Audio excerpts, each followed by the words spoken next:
प्रदर्शनकारियों को संसद तक जाने से रोकने के लिए जंतर मंतर पर जबरदस्त सिक्योरिटी के इंतजाम किए गए हैं। इसी बीच एक्टिविस्ट सोनम वांगचुक ने अपना अनशन खत्म करने के लिए कुछ शर्तें रख दी। उन्होंने सोशल मीडिया पर अपनी चिट्ठी पोस्ट करके उन शर्तों के बारे में बताया है जिन शर्तों के माने जाने के बाद वो अपना अनशन खत्म करेंगे। उन्होंने अपनी चिट्ठी में 4 बातें लिखी हैं।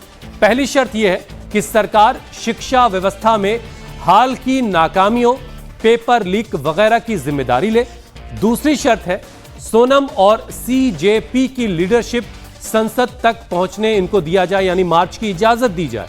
तीसरी शर्त यह है कि वहां अलग अलग पार्टियों के सांसद और नेता भरोसा दिलाएं, यानी संसद के अंदर यह भरोसा दिलाएं कि वो अब संसद में इस मुद्दे को उठाएंगे।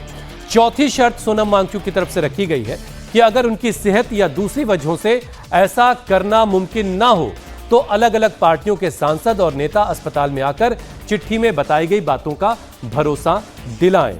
तो मतलब एक जो पहली शर्त जिसमें दिख रही है उसमें एक तो बात यह कही जा रही कि सीजेपी के लीडर और उनको संसद मार्च की इजाजत दी जाए।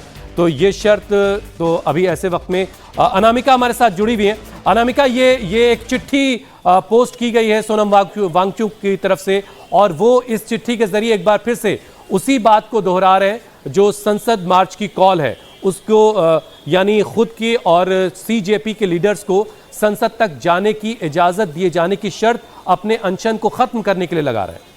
क्या यह मुमकिन है?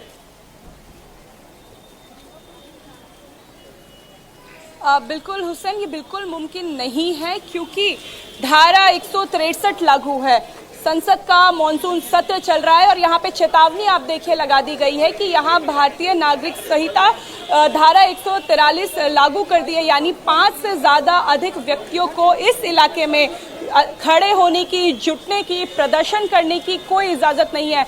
अमूमन ये होता भी है जब संसद का सत्र चलता है तो जंतर मंतर पर भी उन 20 22 दिनों तक प्रदर्शन की इजाजत नहीं होती है। लेकिन क्योंकि ये प्रदर्शन पहले से चल रहा था, सेंसिटिव हो रहा था, लोग यहाँ जुड़ रहे थे, स्टूडेंट्स आ रहे थे, छात्र आ रहे थे, ऐसे में दिल्ली पुलिस ने सेफ्टी को ध्यान में रखते हुए उन्हें यहीं रुकने दिया, उन्हें प्रदर्शन से नहीं हटाया गया। जबकि ये अनाउंसमेंट कल कर दी गई थी कि 7 बजे के बाद प्रदर्शन स्थल को खाली कर देना होगा, लेकिन यहाँ से लोग नहीं गए। इसीलिए अब दिल्ली पुलिस ने सारी सुरक्षा की जिम्मेदारी ले ली है और आप देखें कि यहाँ पे जो मेटल डिटेक्टर कल प्रदर्शन साइट पे लगाए गए थे उसे प्रदर्शन साइट से 100 मीटर की दूरी पर लगा दिए गए हैं। यहाँ पर जो लोग आ रहे हैं आपको यहाँ पे भी इसके बाद बैरिकेडिंग खत्म हो जाती है, लेकिन जब अगर संसद मार्च होता है तो केवल यहीं तक, इस बैरिकेडिंग तक ही लोग आ पाएंगे और ये जगह प्रदर्शन साइट से लगभग 100 मीटर ही दूर है।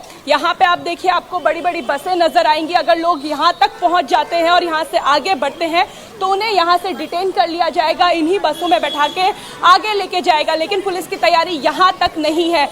ऐसी तैयारी हम पुलिस की 26 जनवरी और 15 अगस्त के समय में देखते हैं। ITO तक ये बैरिकेडिंग कर दी गई है। अगर आप नोएडा से आ रहे हैं, फरीदाबाद से आ रहे हैं तो बॉर्डर्स पे चेकिंग हो रही है। कोई भी अगर ऐसी गाड़ी दिखती है जिसमें बहुत ज़्यादा लोग हैं तो उस गाड़ी की भी चेकिंग की जाएगी।